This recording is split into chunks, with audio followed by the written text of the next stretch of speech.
ഞാനും ഭാര്യയും കൂടി പ്രഭാത ഭക്ഷണം കഴിച്ചുകൊണ്ടിരിക്കുമ്പോൾ ഞങ്ങളുടെ വേലക്കാരി ഒരു ടെലഗ്രാം എൻ്റെ കയ്യിൽ കൊണ്ടുതന്നു. അത് അയച്ചിരിക്കുന്നത് ഷെർലക് ഹോംസ് ആണ്. ആ ടെലഗ്രാമിൽ പറഞ്ഞിരുന്നത് ഇപ്രകാരമാണ്: താങ്കൾക്ക് ഏതാനും ദിവസങ്ങൾ ചെലവഴിക്കാനുണ്ടാകുമോ? ബോസ്കോംബ് താഴ്വരയിലെ ദുരന്തവുമായി ബന്ധപ്പെട്ട് പടിഞ്ഞാറൻ ഇംഗ്ലണ്ടിൽ നിന്നും അയച്ച ടെലഗ്രാം സന്ദേശം ഇപ്പോൾ കിട്ടിയതേയുള്ളൂ. താങ്കൾ കൂടി എന്നോടൊപ്പം ഉണ്ടെങ്കിൽ ഞാൻ എത്ര സന്തോഷവാനായിരിക്കുമെന്നോ. ശുദ്ധവായുവും മനോഹരമായ പ്രകൃതിയുമാണ്. 11:15 തന്നെ പാഡിംഗ്ടണിൽ നിന്ന് തിരിക്കണം. എൻ്റെ പ്രിയപ്പെട്ടവനെ, നിങ്ങൾ എന്തു പറയുന്നു? നിങ്ങൾ പോകുന്നുണ്ടോ? എൻ്റെ മുഖത്തേക്ക് സൂക്ഷിച്ചു നോക്കിക്കൊണ്ട് എൻ്റെ ഭാര്യ ചോദിച്ചു. ശരിക്കും പറഞ്ഞാൽ എന്ത് ചെയ്യണമെന്ന് എനിക്ക് നല്ല നിശ്ചയമില്ല. ഇപ്പോൾ തന്നെ ആവശ്യത്തിന് പണികൾ ചെയ്തു തീർക്കാനുണ്ട്.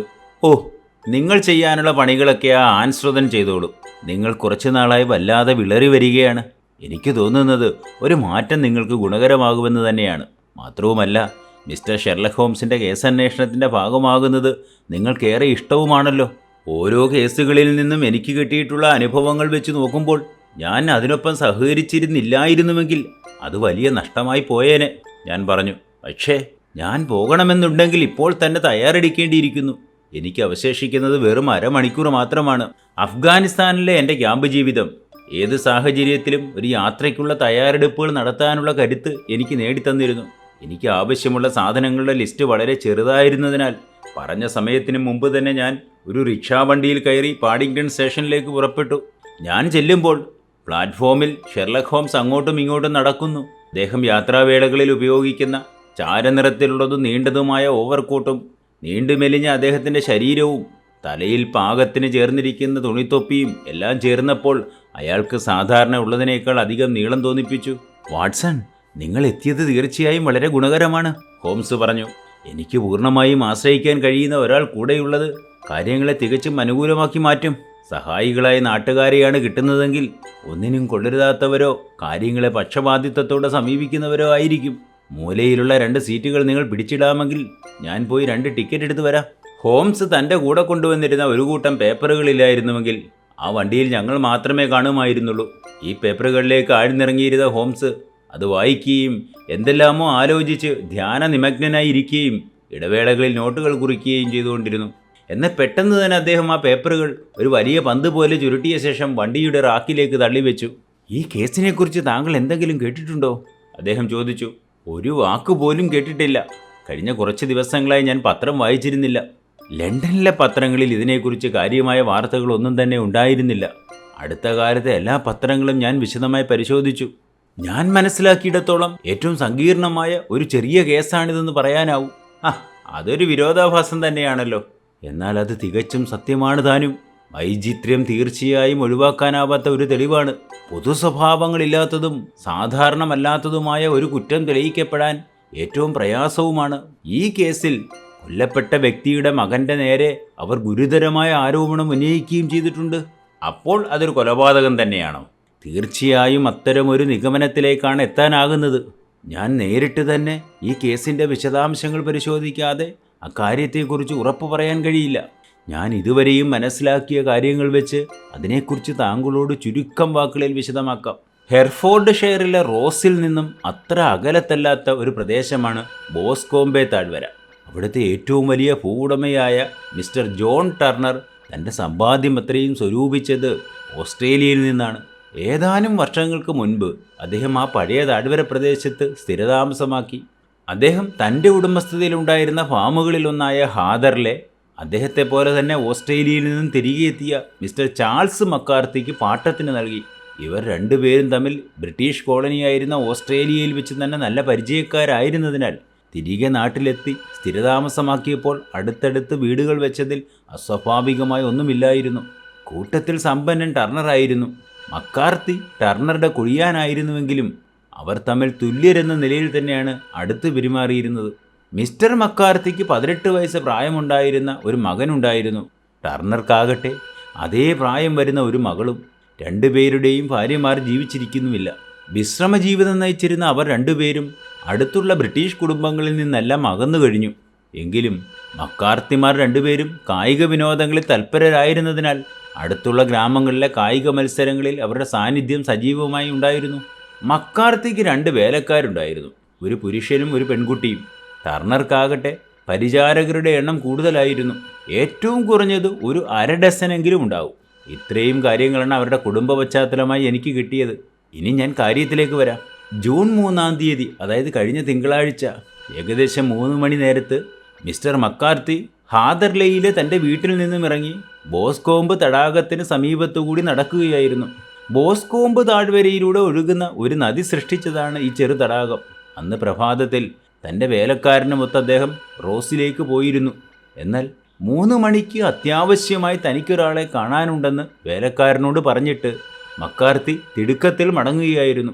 എന്നാൽ ആ കൂടിക്കാഴ്ചയ്ക്ക് ശേഷം അയാൾ ജീവനോടെ തിരിച്ചെത്തിയില്ല. ഹാദർലെ ഫാം ഹൗസിൽ നിന്നും ബോസ്കോംബ് തടാകം വരെ ഏകദേശം 1/4 മൈൽ ദൂരം മാത്രമേയുള്ളൂ. അയാൾ അതുവഴി പോകുന്നത് 2 പേർ കണ്ടിരുന്നു. അതിലൊരാൾ ഒരു പ്രായം ചെന്ന സ്ത്രീയാണ്. അവരുടെ പേരെന്താണെന്ന് വ്യക്തമാക്കിയിട്ടില്ല. രണ്ടാമത്തെയാൾ മിസ്റ്റർ വില്യം ക്രൗഡറാണ്. അയാൾ മിസ്റ്റർ ടർണറുടെ മൃഗങ്ങളുടെ പരിപാലകനാണ്. ഇവർ 2 പേരും സാക്ഷ്യപ്പെടുത്തിയിട്ടുള്ളത് മിസ്റ്റർ മക്കാർത്തി തനിച്ച് അതിലെ നടന്നുപോയെന്നാണ്. മൃഗപരിപാലകൻ മറ്റൊന്നുകൂടി പറഞ്ഞിട്ടുണ്ട്. മിസ്റ്റർ മക്കാർത്തി പോയ അതേ പാതയിലൂടെ അല്പസമയത്തിനുള്ളിൽ അയാളുടെ മകൻ മിസ്റ്റർ ജെയിംസ് മക്കാർത്തി തൻ്റെ കയ്യിൽ ഒരു തോക്കും പിടിച്ചുകൊണ്ട് തിടുക്കത്തിൽ നടക്കുന്നതും കണ്ടിരുന്നുവത്രേ. അയാൾ തീർത്തും വിശ്വസിക്കുന്നത് പിതാവിനെ മകൻ പിന്തുടരുകയായിരുന്നുവെന്ന് തന്നെയാണ്. എന്നാൽ ഈ ദുരന്തത്തെക്കുറിച്ച് വൈകുന്നേരം അറിയുന്നതുവരെയും അയാൾ ഇക്കാര്യത്തെക്കുറിച്ച് പിന്നീട് ചിന്തിച്ചിരുന്നില്ലത്രേ. മൃഗപരിപാലകനായ വില്യം ക്രൗഡറുടെ കണ്ണിൽ നിന്നും അവർ 2 പേരും മറഞ്ഞതിനു ശേഷവും അവരെ കണ്ടവരുണ്ട്. ബോസ്കോംബ് തടാകത്തിന് ചുറ്റും ഘോര വനമാണ്. തടാകത്തോട് ചേർന്നുള്ള ഭാഗത്ത് കുറച്ചിടം മാത്രം അവിടെവിടെയായി പുല്ലും മുളകളും വളർന്നു നിൽക്കുന്നു. ബോസ്കോംബ് വാലി എസ്റ്റേറ്റിലെ ലോഡ്ജ് സൂക്ഷിപ്പുകാരൻ്റെ 14 വയസ്സ് പ്രായമുള്ള മകൾ പേഷ്യൻസ് മോറൻ ഈ സമയം പൂക്കളിറുത്തുകൊണ്ട് ആ ഭാഗത്തുണ്ടായിരുന്നു. അവൾ മൊഴി കൊടുത്തിരിക്കുന്നത് വനപ്രദേശത്തിൻ്റെ ഏറ്റവും അങ്ങേയറ്റത്ത് തടാകത്തിൻ്റെ തൊട്ടരികിൽ വെച്ച് മിസ്റ്റർ മക്കാർത്തിയും അയാളുടെ മകനും തമ്മിൽ രൂക്ഷമായ വാക്കേറ്റമുണ്ടാകുന്നത് അവൾ കണ്ടിരുന്നുവെന്നാണ്. പിതാവ് മക്കാർത്തി തൻ്റെ മകനെ പരുഷമായ വാക്കുകൾ കൊണ്ട് ശകാരിക്കുന്നത് അവൾ കേട്ടിരുന്നു.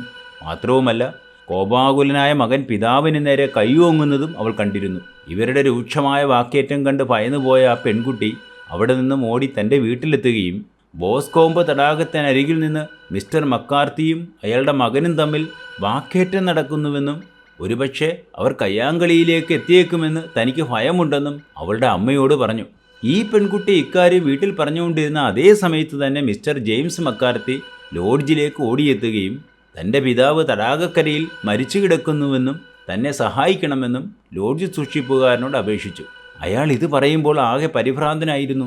തോക്കോ തൊപ്പിയോ അപ്പോൾ അയാളുടെ കൈവശമുണ്ടായിരുന്നുമില്ല. മാത്രവുമല്ല, അയാളുടെ വലത് കൈയിലും ഷർട്ടിൻ്റെ മടക്കിലും പുതുരക്തം പറ്റിപ്പിടിച്ചിരിക്കുന്നതും ലോഡ്ജ് സൂക്ഷിപ്പുകാരൻ കണ്ടു. മിസ്റ്റർ ജെയിംസ് മക്കാർത്തിയോടൊപ്പം അയാൾ തടാകക്കരയിൽ എത്തിയപ്പോൾ കണ്ടത് മിസ്റ്റർ മക്കാർത്തിയുടെ ശവം തടാകക്കരയിൽ പുല്ലിന് മുകളിൽ കിടക്കുന്നതാണ്. നല്ല കനമുള്ള എന്തോ ഒരു സാധനം ഉപയോഗിച്ച് തലയിൽ പല പ്രാവശ്യം ഇടിച്ചതിനാൽ തലയോട്ടിയാകെ പൊട്ടി രക്തം വാർന്നൊഴുകുന്നു. ഒരുപക്ഷെ മകൻ്റെ കയ്യിലുണ്ടായിരുന്ന തോക്കിൻ്റെ പാത്തി കൊണ്ട് പല പ്രാവശ്യം അടിച്ചതുകൊണ്ടായിരിക്കാം തല അത്രമാത്രം തകർന്നതെന്ന് അയാൾ ചിന്തിച്ചു. മിസ്റ്റർ ജെയിംസ് മക്കാർത്തിയുടെ തോക്ക് ഏതാനും അടി അകലത്തായി തറയിൽ കിടക്കുന്നതും അയാൾ കണ്ടു. സാഹചര്യ തെളിവുകളുടെ അടിസ്ഥാനത്തിൽ ജെയിംസ് മക്കാർത്തിയെ പോലീസ് ഉടനെ തന്നെ അറസ്റ്റ് ചെയ്യുകയും ചൊവ്വാഴ്ച തന്നെ അയാൾക്കെതിരെ അന്വേഷണം നടത്തുകയും അയാളുടെ പേരിൽ കരുതിക്കൂട്ടിയുള്ള കൊലപാതക കുറ്റം ചുമത്തുകയും ചെയ്തതിനു ശേഷം ബുധനാഴ്ച അയാളെ റോസിലെ മജിസ്ട്രേറ്റിന് മുന്നിൽ ഹാജരാക്കി. മജിസ്ട്രേറ്റ് ഈ കേസ് ഉടൻ തന്നെ മേൽക്കോടതിയിലേക്ക് റെഫർ ചെയ്തു. ഈ കേസ് അന്വേഷിച്ച അന്വേഷണ ഉദ്യോഗസ്ഥരിൽ നിന്നും ഈ കേസ് ഫയൽ ചെയ്തിരിക്കുന്ന കോടതിയിൽ നിന്നും എനിക്ക് കിട്ടിയിട്ടുള്ളത് ഇത്രമാത്രം വിവരങ്ങളാണ്. ഹോ, ഇത്രമാത്രം നിന്ദ്യമായ ഒരു കുറ്റകൃത്യത്തെക്കുറിച്ച് എനിക്ക് ആലോചിക്കാൻ പോലും ആകുന്നില്ല. സാഹചര്യ തെളിവുകൾ ഒരു കുറ്റവാളിയിലേക്ക് എത്ര അനായാസമാണ് എത്തിച്ചേരുന്നത്. ഞാൻ പറഞ്ഞു, സാഹചര്യ തെളിവുകളെന്ന് പറയുന്നത് എപ്പോഴും ഒരുതരം ഞാണിന്മേൽ കളിയാണ്. ചിന്താമഗ്നനായ ഹോംസ് പ്രതികരിച്ചു. അതാകട്ടെ നിങ്ങളെ കൃത്യമായി തന്നെ ഒരു വസ്തുതയിലേക്ക് കൊണ്ടുചെന്നെത്തിക്കുന്നു. എന്നാൽ നിങ്ങളുടെ വീക്ഷണം അല്പമൊന്ന് മാറ്റിപ്പിടിച്ചാൽ അത് വിട്ടുവീഴ്ചയില്ലാത്ത വിധം തികച്ചും വ്യത്യസ്തമായ മാനങ്ങളിലേക്ക് നിങ്ങളെ നയിക്കുന്നത് കാണാം. ഒരു കാര്യം ഉറപ്പിച്ച് പറയാനാവും, ഈ കേസ് ശക്തമായി തന്നെ ആ ചെറുപ്പക്കാരനെതിരെയാണെന്ന്. ഒരുപക്ഷെ ഈ കേസിൽ അയാൾ കുറ്റവാളിയാണെന്ന് തന്നെ പ്രഖ്യാപിച്ചേക്കാം. അയൽക്കാരും ഭൂവുടമയുടെ മകളുമായ മിസ് ടർണർ ഉൾപ്പെടെയുള്ള നിരവധി പേർ ഇപ്പോഴും വിശ്വസിക്കുന്നത് ആ യുവാവ് നിരപരാധിയാണെന്നാണ്. അവൾ അക്കാര്യം കേസന്വേഷിച്ച ലെസ്ട്രഡിനോട് തുറന്നു പറയുകയും ചെയ്തു. ഈ ലെസ്ട്രഡിനെ നിങ്ങൾ ഓർക്കുന്നുണ്ടാവണം. ചോരക്കളവുമായി ബന്ധപ്പെട്ട കേസിൽ അയാളായിരുന്നുവല്ലോ അന്വേഷണ ഉദ്യോഗസ്ഥൻ. ഈ കേസ് അന്വേഷിച്ച് ഒരു എത്തും പിടിയും കിട്ടാതായ ലെസ്ട്രഡ് തന്നെയാണ് ഇപ്പോൾ ഇതിൻ്റെ അന്വേഷണ ചുമതല എനിക്ക് നൽകിയിരിക്കുന്നത്. അതുകൊണ്ടെന്താ, പ്രഭാത ഭക്ഷണം മൂക്കറ്റം ഭക്ഷിച്ച് വീട്ടിൽ സ്വസ്ഥമായി വിശ്രമിക്കേണ്ട 2 മധ്യവയസ്കരായ മനുഷ്യർ ഇപ്പോൾ മണിക്കൂറിൽ 50 മൈൽ വേഗതയിൽ പടിഞ്ഞാറ് ഭാഗത്തേക്ക് പാഞ്ഞു പോവുകയാണ്. എല്ലാ കാര്യങ്ങളും പകൽ പോലെ വ്യക്തമായിരിക്കുന്ന ഈ സാഹചര്യത്തിൽ ഈ കേസിൽ നിന്ന് നിങ്ങൾക്കെന്തെങ്കിലും പ്രശസ്തി ഉണ്ടാകുമെന്ന് ഞാൻ വിശ്വസിക്കുന്നില്ല. ഞാൻ പറഞ്ഞു. വ്യക്തമായ തെളിവുകളോളം നമ്മെ ചതിക്കുഴിയിലേക്ക് എത്തിക്കുന്ന മറ്റൊന്നുമില്ല. ഹോംസ് ചിരിച്ചുകൊണ്ടാണിത് പറഞ്ഞത്. അദ്ദേഹം തുടർന്നു. മാത്രവുമല്ല, ഈ കേസിൽ മിസ്റ്റർ ലെസ്ട്രഡിന് കിട്ടിയ ശക്തമായ തെളിവിനേക്കാൾ പ്രാധാന്യമുള്ള തെളിവുകൾ നമുക്ക് കിട്ടിയേക്കാം. അതൊക്കെ അപ്രധാനമെന്ന് കരുതി അയാൾ വിട്ടുകളഞ്ഞതായിരിക്കാം. ഞാൻ ഒരു കാര്യം ഉറപ്പിച്ച് നിങ്ങളോട് പറയാൻ ആഗ്രഹിക്കുന്നു. ഈ കേസിൽ അയാൾക്ക് ബോധ്യമാകാത്തതോ അല്ലെങ്കിൽ അയാൾക്ക് വേണ്ട വിധം ഉപയോഗിക്കാൻ കഴിയാത്തതോ ആയ ചില തെളിവുകൾ ഉപയോഗിച്ച് അദ്ദേഹത്തിൻ്റെ സിദ്ധാന്തത്തെ നിരാകരിക്കാനോ അല്ലെങ്കിൽ അരക്കെട്ടുറപ്പിക്കാനോ എനിക്ക് കഴിഞ്ഞേക്കും. നിങ്ങൾക്കെന്നെ നന്നായി അറിയാമല്ലോ. ഉദാഹരണമായി പറഞ്ഞാൽ, നിങ്ങളുടെ വീട്ടിലെ ബെഡ്റൂമിലെ ജനാല നിങ്ങളുടെ വലതു കൈയുടെ വശത്താണെന്ന് എനിക്ക് ഉറപ്പിച്ച് പറയാനാവും. എന്നാൽ ലെസ്ട്രഡ് ഇത്തരം ചെറിയ കാര്യങ്ങളൊക്കെ ശ്രദ്ധിക്കുമെന്ന് എനിക്ക് തോന്നുന്നില്ല. ഓ, സമ്മതിച്ചു തന്നിരിക്കുന്നു. എൻ്റെ പ്രിയ സുഹൃത്തേ, എനിക്ക് നിങ്ങളെ നന്നായിട്ടറിയാം. നിങ്ങളുടെ സ്വഭാവത്തെ അരക്കിട്ടുറപ്പിച്ചിരിക്കുന്ന പട്ടാളത്തിൽ നിന്നും കിട്ടിയ വൃത്തിബോധത്തെക്കുറിച്ചും എനിക്കറിയാം. നിങ്ങൾ എല്ലാ ദിവസവും പ്രഭാതത്തിൽ ഷേവ് ചെയ്യാറുണ്ട്. ഇപ്പോഴത്തെ കാലാവസ്ഥയിൽ നിങ്ങൾ ഷേവ് ചെയ്യുന്നത് സൂര്യപ്രകാശത്തിലാണ്. നിങ്ങൾ ഷേവ് ചെയ്ത് താടിയുടെ ഇടതുവശത്തേക്ക് എത്തുമ്പോഴേക്കും നിങ്ങളുടെ ഷേവിങ്ങിൻ്റെ വേഗത കുറഞ്ഞു വരികയും ഷേവിങ് മോശമാവുകയും ചെയ്യും. കാരണം ആ ഭാഗത്തേക്ക് വേണ്ടത്ര പ്രകാശം എത്തുന്നുണ്ടാവില്ല. എന്നാൽ നിങ്ങളുടെ സ്വഭാവമുള്ള, തികച്ചും നിങ്ങളെപ്പോലെ തന്നെ ചിന്തിക്കുന്ന ഒരാൾ ഇരുവശത്തും ഒന്നുപോലെ ആവശ്യത്തിന് പ്രകാശം കിട്ടുമെങ്കിൽ ഇപ്രകാരം മോശമായി ഷേവ് ചെയ്യുമെന്ന് എനിക്ക് ചിന്തിക്കാനാവുന്നില്ല. ഊഹങ്ങളും നിരീക്ഷണങ്ങളും ചിലപ്പോഴൊക്കെ എങ്ങനെ ആയിരിക്കുമെന്നുള്ളതിന് ഒരു ഉദാഹരണം ചൂണ്ടിക്കാണിച്ചെന്നേയുള്ളൂ. അവിടെയാണ് എൻ്റെ വിജയം. അത്തരത്തിലുള്ള നിരീക്ഷണ വിജയം ഇവിടെയും സാധ്യമാകുമെന്ന് ഞാൻ പ്രതീക്ഷിക്കുന്നു. പ്രേതപരിശോധനാ വേളയിൽ ശ്രദ്ധയിൽപ്പെട്ട 1-2 നിസാര തെളിവുകൾ കൂടി നമുക്ക് ഏറെ ഗുണകരമായി തീർന്നേക്കാം. ഏതൊക്കെയാണ് ആ തെളിവുകൾ? ആദ്യമായി പറഞ്ഞാൽ, അയാളുടെ അറസ്റ്റ് പെട്ടെന്ന് നടന്നില്ല എന്നതാണ്. അത് നടന്നത് ഹാദർലെ ഫാമിലേക്ക് അയാൾ തിരിച്ചു വന്നതിന് ശേഷമാണ്. പോലീസ് ഇൻസ്പെക്ടർ അയാളോട് താങ്കൾ ഒരു തടവുകാരനാണെന്ന് പറഞ്ഞപ്പോൾ അയാൾ പറഞ്ഞത്, ഇത് കേൾക്കുമ്പോൾ എനിക്ക് യാതൊരു അത്ഭുതവും തോന്നുന്നില്ലെന്നും താനത് അർഹിക്കുന്നതാണെന്നുമാണ്. ഇത്തരമൊരു പ്രസ്താവന മൂലം കുറ്റവിചാരകനായിരുന്ന ഉദ്യോഗസ്ഥൻ്റെ മനസ്സിൽ എന്തെങ്കിലും സംശയം ബാക്കിയുണ്ടായിരുന്നുവെങ്കിൽ അതുകൂടി മാഞ്ഞു പോകുന്നതിന് കാരണമായിട്ടുണ്ട്. അതൊരു കുറ്റസമ്മതമായിരിക്കണം. ഞാൻ തിടുക്കപ്പെട്ട് പ്രതികരിച്ചു. ഒരിക്കലുമല്ല. തൻ്റെ നിരപരാധിത്വം ബോധ്യമാക്കുന്ന വിധം ഒരു പ്രസ്താവന കൂടി അതിനെ തുടർന്ന് അയാൾ നൽകിയിരുന്നു. കൊള്ളാം. തുടക്കം മുതൽ തന്നെ കുഴഞ്ഞു മറിഞ്ഞു കിടക്കുന്ന സംഭവ പരമ്പരകളിൽ ഇത് ഏറ്റവും സംശയകരമായ ഒന്ന് തന്നെയാണ്. നേരെ മറിച്ചാണ്, ഹോംസ് തുടർന്നു. മേഘങ്ങൾക്കിടയിലെ ഏറ്റവും തിളക്കമാർന്ന ഒരു രേഖയായിട്ടാണ് ഞാനതിനെ കാണുന്നത്. ഒരുപക്ഷെ അയാൾ തീർത്തും നിരപരാധിയായിരുന്നിരിക്കാം. എന്നാൽ സാഹചര്യങ്ങൾ അയാളെ കരുതേച്ച് കാണിക്കുമെന്ന ബോധമില്ലാത്ത വിധം അയാൾ അത്രമാത്രം അപക്വമായി പെരുമാറരുതായിരുന്നു. അയാൾ തൻ്റെ അറസ്റ്റിൽ അത്ഭുതം പ്രകടിപ്പിക്കുകയോ അതിൽ പ്രതിഷേധം നടത്തുകയോ ചെയ്തിരുന്നാൽ പോലും ഞാൻ അക്കാര്യങ്ങളെ തികച്ചും സംശയത്തിൻ്റെ നിഴലിൽ തന്നെ നിർത്തിയേനെ. കാരണം ഇത്തരം സാഹചര്യങ്ങളിൽ ഇതുപോലെയുള്ള പ്രകടനങ്ങൾ സ്വാഭാവികമായ പ്രതികരണങ്ങളാവാമല്ലോ. മാത്രവുമല്ല, തന്ത്രശാലിയായ ഒരു മനുഷ്യൻ്റെ ഏറ്റവും ഒന്നാന്തരം അടവായിട്ട് മാത്രമേ ഞാനതിനെ കാണുകയുള്ളൂ. അയാളുടെ തുറന്നു പറച്ചിലുകൾ ബോധ്യപ്പെടുത്തുന്നത് ഒന്നുകിൽ അയാൾ വെറും ശുദ്ധനായിരിക്കാം, അല്ലെങ്കിൽ നല്ല മനക്കെട്ടിയുള്ള ഒരാളായിരിക്കാമെന്നാണ്.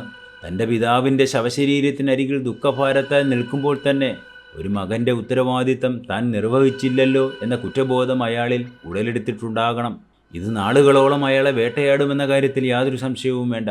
പിതാവിന് നേരെ അസഭ്യവാക്കുകൾ ഉപയോഗിക്കുകയും ആ പെൺകുട്ടിയുടെ മൊഴിയുടെ അടിസ്ഥാനത്തിൽ പറയുകയാണെങ്കിൽ അയാൾ പിതാവിനെ അടിക്കാനായി കൈ ഉയർത്തുകയും ചെയ്തത് ഏറ്റവും പ്രധാനപ്പെട്ട തെളിവ് തന്നെയാണ്. അയാൾ നടത്തിയ തുറന്നു പറച്ചിലുകളിൽ നിന്നും എനിക്ക് ബോധ്യമാകുന്നത് അയാളുടെ മാനസികാവസ്ഥ ഒരു കുറ്റവാളിയുടെ മാനസികാവസ്ഥയേക്കാൾ നല്ല ആരോഗ്യമുള്ള ഒരു നല്ല മനുഷ്യൻ്റെ മനസ്സ് തന്നെയാണെന്നാണ്. ഞാൻ ഹോംസിൻ്റെ വാക്കുകളെ അംഗീകരിച്ചുകൊണ്ട് തലകുലുക്കി. ശരിയാണ്. വെറും നിസ്സാരമായ തെളിവുകൾ ചൂണ്ടിക്കാണിച്ചുകൊണ്ട് എത്രയോ നിരപരാധികളെ തൂക്കിലേറ്റിയിരിക്കുന്നു. ഇക്കാര്യത്തിൽ ആ ചെറുപ്പക്കാരൻ്റെ നിലപാടുകൾ എന്താണ്? അത് അയാളെ അനുകൂലിക്കുന്നവർക്ക് ആശ്വാസത്തിന് വക നൽകുന്ന ഒന്നല്ല. എങ്കിലും അതിൽ 1-2 പോയിന്റുകൾ മാത്രം ശ്രദ്ധേയമാണെന്ന് കാണാം. ഇത് നിങ്ങളൊന്ന് വായിച്ചു നോക്കൂ. അദ്ദേഹം തൻ്റെ പേപ്പർ കെട്ടുകൾക്കിടയിൽ നിന്നും ഹെർഫോർഡ്ഷെയറിലെ ഒരു പ്രാദേശിക ദിനപത്രത്തിൽ അച്ചടിച്ചു വന്നിരുന്ന ഒരു വാർത്തയിലേക്ക് വിരൽ ചൂണ്ടിക്കാണിച്ചു തന്നു. എന്തെല്ലാമാണ് സംഭവിച്ചതെന്ന് ദൗർഭാഗ്യവാനായ ആ യുവാവ് വിവരിച്ചിരിക്കുന്നത് അതിലുണ്ടായിരുന്നു. ഞാൻ അതുമായി സീറ്റിൻ്റെ മൂലയിലേക്ക് കൂടുതൽ ചേർന്നിരുന്ന് ശ്രദ്ധാപൂർവം വായിക്കാൻ തുടങ്ങി. ആ വാർത്ത ഇപ്രകാരമായിരുന്നു: കൊല്ലപ്പെട്ട മനുഷ്യൻ്റെ ഏകമകനായിരുന്ന മിസ്റ്റർ ജെയിംസ് മക്കാർത്തി ഈ സംഭവത്തെക്കുറിച്ച് നൽകിയ മൊഴി താഴെ പറയും വിധമാണ്. ഞാൻ കഴിഞ്ഞ 3 ദിവസമായി ബ്രിസ്റ്റളിലായിരുന്നു. 3-ാം തീയതി തിങ്കളാഴ്ച രാവിലെയാണ് ഞാൻ വീട്ടിലേക്ക് മടങ്ങിയെത്തിയത്. ഞാൻ വീട്ടിലെത്തുമ്പോൾ എൻ്റെ പിതാവ് അവിടെ ഉണ്ടായിരുന്നില്ല. വീട്ടുവേലക്കാരി എന്നോട് പറഞ്ഞത് അദ്ദേഹം ജോൺ കോംബുമായി റോസിലേക്ക് പോയി എന്നാണ്.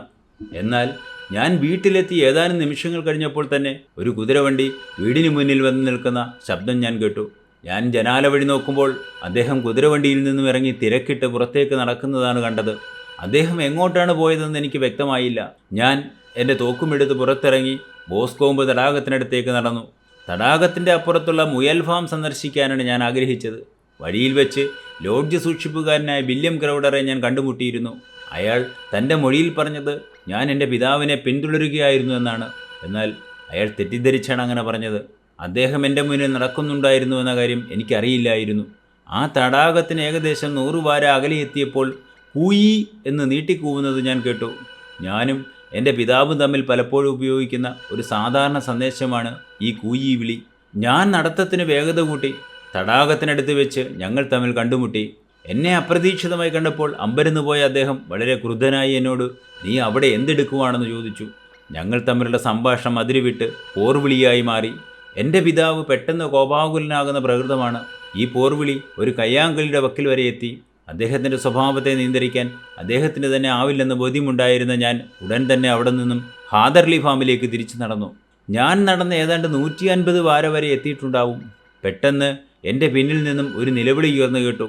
ഞാൻ തിരിഞ്ഞോടി. തലയാകെ തകർന്ന് രക്തത്തിൽ കുളിച്ച് എൻ്റെ പിതാവ് നിലത്ത് കിടക്കുന്നതാണ് ഞാൻ കണ്ടത്. ഞാൻ എൻ്റെ തോക്ക് നിലത്ത് വെച്ചതിന് ശേഷം അദ്ദേഹത്തെ എൻ്റെ കൈകളിൽ താങ്ങിയെടുത്തു. പക്ഷേ അപ്പോഴേക്കും അദ്ദേഹം മരിക്കാറായിട്ടുണ്ടായിരുന്നു. ഞാൻ അദ്ദേഹത്തോടൊപ്പം അല്പസമയം ചെലവഴിച്ചിട്ട് സഹായത്തിനായി നേരെ മിസ്റ്റർ ടർണറുടെ ലോഡ്ജ് സൂക്ഷിപ്പുകാരൻ്റെ വീടിനെ ലക്ഷ്യമാക്കി ഓടി. അയാളുടെ വീട് അതിനടുത്തായിരുന്നു. കരച്ചിൽ കേട്ട് ഞാൻ ഓടിയെത്തുമ്പോൾ എൻ്റെ പിതാവിൻ്റെ അടുത്ത് മറ്റാരും തന്നെ ഉണ്ടായിരുന്നില്ല. എങ്ങനെയാണ് അദ്ദേഹത്തിന് ഇത്രയും വലിയ മുറിവ് പറ്റിയതെന്ന് എനിക്കറിയില്ല. തികച്ചും തണുപ്പൻ പ്രകൃതക്കാരനും പരുക്കനും മുൻകോപിയുമായിരുന്നതിനാൽ അദ്ദേഹം നാട്ടിൽ അത്ര അറിയപ്പെടുന്ന ഒരാളായിരുന്നില്ല. എന്നാൽ അദ്ദേഹത്തിന് ശത്രുക്കളായി ആരും ഉണ്ടായിരുന്നതായും അറിവില്ല. ഇതിൽ കൂടുതലായി ഒന്നും ഇക്കാര്യത്തിൽ എനിക്കറിയില്ല. അന്വേഷണ ഉദ്യോഗസ്ഥൻ്റെ ചോദ്യങ്ങൾക്ക് ആ യുവാവ് പറഞ്ഞ മറുപടികൾ ഇപ്രകാരമാണ്: മരിക്കുന്നതിന് മുമ്പായി നിങ്ങളുടെ പിതാവ് എന്തെങ്കിലും പറഞ്ഞിരുന്നുവോ? അദ്ദേഹം എന്തെല്ലാമോ അവ്യക്തമായി പറയുന്നുണ്ടായിരുന്നു. എന്നാൽ അതൊന്നും എനിക്ക് മനസ്സിലാക്കാനായില്ല. എന്തോ പറഞ്ഞു വന്നതിൻ്റെ അവസാനം റാറ്റ് എന്ന് മാത്രം ഞാൻ കേട്ടു. അതിൽ നിന്നും നിങ്ങൾക്ക് എന്താണ് മനസ്സിലാക്കാനായത്? എനിക്കതിൻ്റെ അർത്ഥം എന്താണെന്ന് മനസ്സിലാക്കാനായില്ല. അദ്ദേഹം പിച്ചും പേയും പറയുകയാണെന്നാണ് ഞാൻ കരുതുന്നത്. നിങ്ങൾ തമ്മിലുണ്ടായ വഴക്കിൻ്റെ കാരണം എന്തായിരുന്നു? അത് വെളിപ്പെടുത്താനാവില്ല. തികച്ചും സ്വകാര്യം മാത്രമാണത്. അക്കാര്യം അറിയാൻ ഞാൻ നിങ്ങളെ നിർബന്ധിക്കുകയാണ്. അത് തുറന്നു പറയാൻ കഴിയില്ലെന്നുള്ള കാര്യം ഞാൻ താങ്കളോട് ഉറപ്പിച്ചു പറയുന്നു. എന്നാൽ ഞാൻ ഒരു കാര്യം വ്യക്തമാക്കാം. ഈ കൊലപാതകവുമായി ആ വാക്പോരിന് യാതൊരു ബന്ധവുമില്ല. അക്കാര്യം തീരുമാനിക്കേണ്ടത് കോടതിയാണ്. എന്നാൽ ഒരു കാര്യം ഞാൻ നിങ്ങളോട് പറയേണ്ടതില്ലല്ലോ. ഇക്കാര്യം നിങ്ങൾ തുറന്നു പറഞ്ഞില്ലെങ്കിൽ ഈ കേസിൻ്റെ വിചാരണ വേളയിൽ അത് നിങ്ങളെ എങ്ങനെ ബാധിക്കുമെന്ന കാര്യം? ഇല്ല, ഞാൻ എൻ്റെ നിലപാടിൽ തന്നെ ഉറച്ചു നിൽക്കുന്നു. ഞാൻ മനസ്സിലാക്കുന്നത് നിങ്ങളും പിതാവും തമ്മിൽ സാധാരണയായി ഉപയോഗിക്കുന്ന ഒരു പ്രയോഗമാണ് ഈ കൂയി വിളി. അതെ, നിങ്ങൾ ബ്രിസ്റ്റളിൽ നിന്നും തിരിച്ചെത്തിയ കാര്യം അദ്ദേഹം അറിഞ്ഞിട്ടില്ല. പിന്നെ എങ്ങനെയാണ് ആ വാക്ക് അദ്ദേഹം ഉച്ചരിച്ചത്? യുവാവ് ആകെ ആശയക്കുഴപ്പത്തിലായതുപോലെ അല്പനേരം മൗനം പാലിച്ചു. പിന്നീട് തുടർന്നു: എനിക്കറിയില്ല. നിങ്ങളുടെ പിതാവ് ഗുരുതരമായി പരിക്കേറ്റ് നിലത്ത് വീണ് കിടക്കുന്നതാണ് നിങ്ങൾ തിരിച്ചെത്തിയപ്പോൾ കണ്ടതെന്ന് പറഞ്ഞല്ലോ. അപ്പോൾ അവിടെ സംശയകരമായി എന്തെങ്കിലും കണ്ടിരുന്നുവോ? അങ്ങനെ ഉറപ്പിച്ചു പറയാനാവുന്നില്ല. നിങ്ങളങ്ങനെ ഉറപ്പിച്ചു പറയാനാകുന്നില്ല എന്ന് പറഞ്ഞതിൻ്റെ അർത്ഥം എന്താണ്? തികച്ചും ആശങ്കയോടെയും അങ്കലാപ്പോടെയുമാണ് ഞാൻ ഓടിച്ചെന്നത്. ആ സമയത്ത് പിതാവിനെക്കുറിച്ചല്ല മറ്റൊന്നിനെക്കുറിച്ച് ഞാൻ ചിന്തിച്ചിരുന്നില്ല. എങ്കിലും ഞാൻ മുന്നോട്ട് ഓടിയെത്തുമ്പോൾ എൻ്റെ ഇടതുവശത്തായി എന്തോ ഒന്ന് കിടക്കുന്നതായി എനിക്ക് തോന്നിയിരുന്നു. ചാരനിറത്തിലുള്ള ഒരു കോട്ട് പോലെ എന്തോ ഒന്ന് ആയിരുന്നുവെന്നാണ് ഞാൻ ഓർക്കുന്നത്. ഞാൻ പിതാവിനെ എൻ്റെ മടിയിലെടുത്ത് കിടത്തിയ ശേഷം ചുറ്റിനു നോക്കിയപ്പോൾ അതവിടെ ഉണ്ടായിരുന്നില്ല. നിങ്ങൾ പറഞ്ഞു വരുന്നത് നിങ്ങൾ സഹായത്തിനായി പുറത്തേക്ക് പോകുന്നതിന് മുമ്പ് തന്നെ അത് അവിടെ നിന്നും അപ്രത്യക്ഷമായെന്നാണോ? അതെ, അതവിടെ ഇല്ലായിരുന്നു. അതെന്തായിരുന്നുവെന്ന് തറപ്പിച്ച് പറയാൻ നിങ്ങൾക്കാവുന്നില്ലേ? ഇല്ല, എന്തോ ഒരു സാധനം അവിടെ ഉണ്ടായിരുന്നുവെന്ന ഒരു തോന്നൽ മാത്രമേ എനിക്കുള്ളൂ. മൃതദേഹത്തിൽ നിന്നും എത്രമാത്രം അകലെയായിരുന്നു അത്? ഏകദേശം ഒരു 12 വാര അകലെ, അത്രമാത്രം. ആ കാടിൻ്റെ അരികിൽ നിന്നും എത്ര അകലം കാണും? അതും അത്രയും ദൂരം തന്നെ ആയിരിക്കണം. അങ്ങനെയെങ്കിൽ നിങ്ങൾ ഒരു 12 വാര അകലെ എത്തിയപ്പോൾ തന്നെ അത് മാറ്റിയിട്ടുണ്ടാവണം. അതെ, അത് സംഭവിച്ചത് എൻ്റെ പിന്നിൽ വെച്ചാണെന്ന് മാത്രം. ഇപ്രകാരം ആ സാക്ഷി വിസ്താരം അവസാനിക്കുകയും ചെയ്തു.